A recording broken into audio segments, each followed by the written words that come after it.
শহীদ দিবস 21শে ফেব্রুয়ারি আন্তর্জাতিক মাতৃভাষা দিবস উপলক্ষে চট্টগ্রাম মডেল স্কুলের বিভিন্ন কর্মসূচি বাস্তবায়ন হচ্ছে।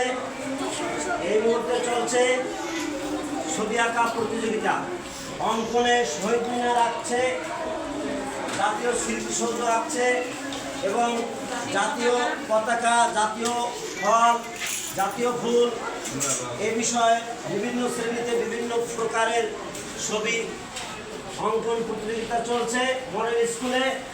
আমরা সকাল 8টায় শুরু করেছি সুন্দর বাংলা হাতের লেখা প্রতিযোগিতা। এই হাতের লেখা প্রতিযোগিতা সমাপ্ত করে এখন চলছে অঙ্কন প্রতিযোগিতা। এই অঙ্কন প্রতিযোগিতায় অংশগ্রহণ করছে মডেল স্কুলের শিক্ষার্থীবৃন্দ।